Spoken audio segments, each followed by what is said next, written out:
Rennes qui a vécu une semaine agitée, hein, c'est peu de le dire en coulisses avec l'éviction d'Olivier Létang. Solidarité des joueurs, également des ultras à Rennes qui ont remercié avec une banderole Olivier Létang pour l'ensemble de son œuvre. Je le rappelle, hein, 2 qualifications européennes, une Coupe de France également et une 3e place de Ligue 1 De l'ambition actuellement. retrouvée aussi. Ambition retrouvée et des émotions surtout. Ouais. Rennes, Brest 0-0. Vas-y Jonathan. Écoute, hier, on se demandait avec Damien Périnel si les joueurs seraient impactés par ce qui s'est passé cette semaine. On avait tendance à dire attendons de voir. On ne sait pas. Après tout, les joueurs, voilà, les joueurs modernes sont un petit peu égoïstes. Ils pensent plutôt voilà, à leur situation personnelle. Bon, effectivement, force est de constater que ce qui s'est passé cette semaine avec Létang, ça leur a mis un petit coup de bonbon derrière la tête. Il y a beaucoup de joueurs qui étaient très proches d'Olivier Létang. Beaucoup de joueurs qui sont venus parce que c'est Olivier Létang qui les a fait venir. Là, écoute, ils sont pas sur une super série. Rennes, cette semaine, voilà, c'est un peu une semaine pas géniale. Il y a une défaite, il y a ce match nul. C'est un peu bizarre, moi j'ai envie d'aller au-delà du match parce que sur le match on n'a rien à dire. Le match ça a été un non-match, ça a été d'un ennui assez important, mais quand tu as un club qui fonctionne bien, qui construit un effectif petit à petit de saison en saison de qualité, qui retrouve des ambitions, qui est encore qualifié en coupe, qui est en course pour se qualifier, pourquoi pas pour la Ligue des Champions, qui fournit régulièrement maintenant des émotions à ses supporters, qui a rapporté un trophée alors la saison dernière, alors que la blague sur le Stade Rennais, tu sais, c'était la salle des trophées, Ouais. quand est-ce qu'on va aller y ajouter quelque chose? Mais ça ressemble à du sabordage. Et moi, je redis ce que j'ai dit hier, parce que je pense que c'est important de le dire, c'est que la décision des propriétaires du club que de trancher dans un conflit, on va dire, conflit avec des guillemets, entre ton président, directeur sportif, parce qu'il faut bien le dire, hein, Olivier Létang, c'était lui qui faisait office de directeur sportif, Ouais. donc de trancher en faveur dans un conflit entre ton directeur sportif et ton entraîneur, de trancher pour ton entraîneur, je trouve que c'est très dangereux, parce que l'entraîneur, c'est quelqu'un qui est là sur du court terme, les entraîneurs, ce sont une monnaie d'échange qui sont sur des assez liquides, qui sont sur des sièges éjectables quand ça va pas, c'est les Bien premiers sûr. à sauter, alors que t'avais un mec qui était garant de l'avenir du club sur le moyen terme, et les premiers effets, peut-être que c'est un raccourci un peu simple, mais du moins ce match très ennuyeux du Stade Rennais, pour moi, c'est le symbole du n'importe quoi qui s'est passé cette semaine. Oui, c'est vrai. Bon, moi, j'ai suivi un peu votre débat hier, et c'est vrai que moi, je trouve que c'est catastrophique. C'est catastrophique déjà pour l'image de ce club qui était dans une ascension. Alors, on leur souhaite de continuer cette ascension, mais les joueurs, faut pas croire. Alors, j'entends dire à l'entraîneur, c'est le plus important dans un projet. Mais je suis pas du tout d'accord. Non, L'entraîneur, pas ce n'est pas le plus important dans un projet. C'est une des composantes qui, bien sûr, est important parce qu'il est responsable de ce qui se passe la semaine à l'entraînement et bien sûr sur le terrain le week-end.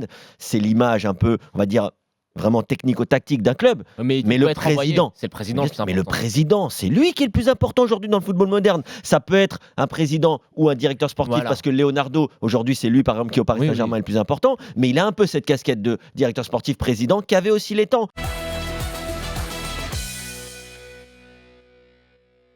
J'ai envie juste, avant qu'on commence sur Monaco, de casser un petit peu la ligne éditoriale de ce talk-là.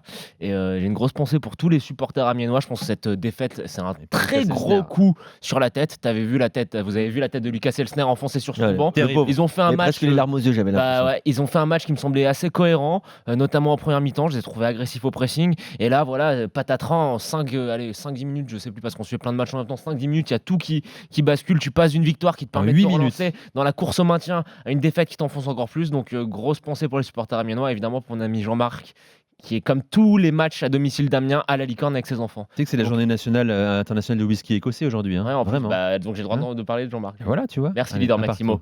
toi. Donc après pour Monaco, vous en avez pensé quoi, Kevin, Nico? Parce que moi personnellement, j'ai pas trouvé qu'ils ont fait un bon match, Mais non. mais encore Moi, une j'ai fois, trouvé que ils sont sauvés par les deux joueurs qui sont vraiment au top niveau. voilà. Moi, je vais compléter ce que tu viens de dire en disant que, en effet, j'ai pas trouvé qu'ils font un grand match. Bon, alors l'erreur de Lecomte, franchement, ça peut arriver. Même si, tu te rappelles que la semaine dernière, j'ai dit qu'ils avaient toujours un problème. Bah bien sûr. Un carton rouge, une erreur individuelle. Alors là, c'est le gardien qui offre une passe D. Bon, derrière, il n'est pas obligé de la mettre pleine lunette. Il va pleine Et lunette. t'as raison là-dessus, et ça dénote une chose, c'est que cette Oui. équipe elle manque de sérénité. Instabilité Voilà, ouais, dans le ouais. club, instabilité sur les bancs, instabilité sur le terrain.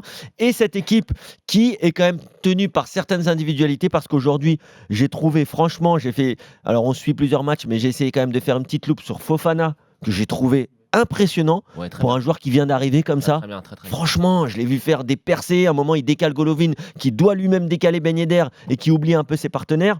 Et forcément, Monaco, mais comment, même sur une jambe, je veux plus qu'on me dise que Islam Slimani est remplaçant dans cette équipe. Non, mais C'est il a- non, mais c'est inadmissible. même pas juste sur une chambre, Kevin. C'est peu importe le système, peu importe Je veux comment dire, t'organises même ton s'il est équipe. blessé, même s'il revient. Non, mais il faut être intelligent. Tu as cette entente qui est formidable entre les deux joueurs. L'entraîneur, tu mets ton ego dans ta poche, Bien tu mets sûr. tes petites idées, tes principes de jeu dans ta poche et tu dis je construis une équipe en partant du principe que je joue avec 2 attaquants parce qu'en plus il a Jovetic qui Ouais. peut jouer à la place Bon. d'un des deux s'il y en a un des deux qui est pas là. Donc Ouais. c'est aberrant. C'est Ouais, bien aberrant. sûr. Et ce qui est encore plus aberrant, parce que c'est pas comme si Moreno avait fait un livre entier sur une tactique, le 4-4-2, et qu'il n'avait pas le meilleur couple d'attaquants qui est Ouais. peut-être dans cette Ligue 1. Mais tu vois ce qui est très intéressant dans ce but, pour nos auditeurs, il y a un long ballon qui arrive, et là tu as Ben Yedder qui, 10 mètres avant que Slimani puisse même jouer ce ballon, il commence à faire cet appel, tu vois, Il le sait. cet appel en Ah oui. C, Ouais. cet appel où il fait un appel contre appel, il va dans la profondeur, Slimani, je sais même Ah oui. pas s'il touche le ballon, mais Mais il le sait il déjà. gêne le Il le défenseur. sait déjà. Ça permet. Moi, je me- Bon, Ben c'est Yedder quoi, les gars derrière, il fait un truc exceptionnel. Il fusille le gardien. Il n'y a que 3 joueurs en Ligue 1 qui Et peuvent le mettre. Voilà, il est magnifique. Mais la relation C'est entre les top- deux, elle top existe. buteur, Il se, quoi. il se trouve les yeux fermés. Tu le vois Voilà, sur ce exactement. but-là.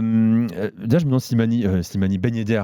J'aimerais savoir s'il n'a pas un peu poussé quand même, s'il n'aurait pas pu pousser pour que Slimani revienne en tant que titulaire dans cette équipe monégasque. en tout cas, il a un vrai poids au club, hein. C'est le plus gros joueur du club, le plus gros salaire. Ouais, mais De toute façon, Il est international mais attends, français. mais ce qui est quand J'espère quand même que Wissam Ben Yedder écoutez, s'est permis de dire à ses coachs respectifs ou même à Moreno, attendez, Ouais. avec Après, ce mec-là, c'est de la c'est- bombe, quoi. On ce s'entend à qui est merveille. quand même bizarre, c'est qu'il commence quand même le match avec 2 attaquants.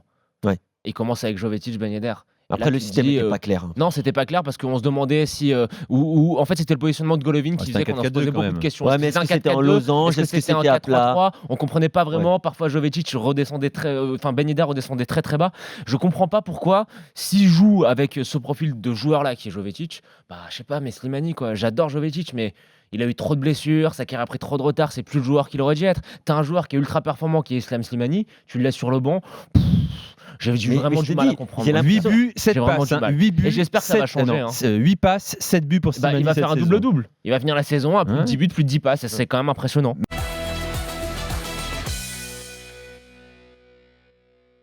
Il y a pénurie aujourd'hui. Il y a beaucoup de joueurs Euh, qui sont blessés. On peut les citer. oui, Dembélé. Dembélé, Comment on a un il- Fekir qui est au mondial, Lemar. qui n'est pas dans la forme de sa vie. Lemar, Thomas Lemar passe à côté encore Thauvin. une fois. Et il va faire un bout de saison. Non, mais il n'y a Et personne. puis Coman. comment il est fragile. Ouais. Donc oui, il y a une place pour Dimitri Payet. Alors vas-y.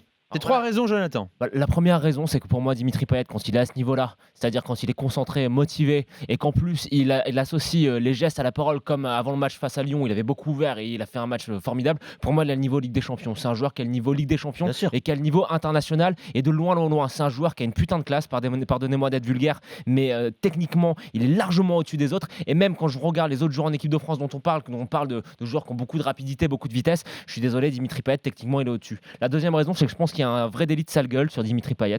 Je pense que si Bah, c'est coupe Dimitri de cheveux Payet quand même, excuse-moi, s'appelait mais- Payetinho ou Payetinos, je ne sais pas, mais Il a je pas pense qu'on toujours le été exemplaire considérait. dans ses Voilà, attitudes. je pense qu'on le considérait autrement. Je pense qu'on lui en a beaucoup. On retient beaucoup les erreurs qu'il a commises par le passé. C'est vrai qu'il a eu quelques petites frasques de comportement et de sérieux. Il est revenu parfois un petit peu enrobé. Il n'a pas toujours été très pro. Mais par exemple, je pense qu'on a beaucoup passé l'éponge sur certaines choses que Javier Pastore faisait, qui parfois allait plus s'occuper de se faire fabriquer des Mustangs chez son constructeur à Londres que de s'entraîner. Mais c'était Pastore, c'était l'exotisme qui venait d'Argentine.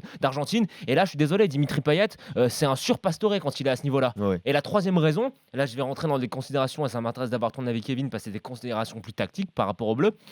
Pour moi, écoute, quand je regarde le profil des joueurs que Didier Deschamps a à sa disposition. Je mets Thomas Lemar de côté, qui peut éventuellement jouer un petit peu en 10 dans l'axe. Mais il n'y a pas de numéro 10. Tu as des joueurs, quand on parle de Dembélé, de Coman, de Martial, c'est des joueurs qui vont très vite vers l'avant, mais ils n'ont pas cette capacité à jouer numéro 10. Et pour moi, je me mouille, je vais même plus loin. Je pense que si Payet à ce niveau-là, il doit même être titulaire en équipe de France, parce que quand on voit la situation d'Olivier Je vais Giroud, te dire comment il joue. et je vais te dire, quand on voit la situation d'Olivier Giroud, pour moi, la meilleure association possible à l'heure actuelle, c'est de mettre Payet en 10 derrière Griezmann et Mbappé qui seraient les deux dans l'axe.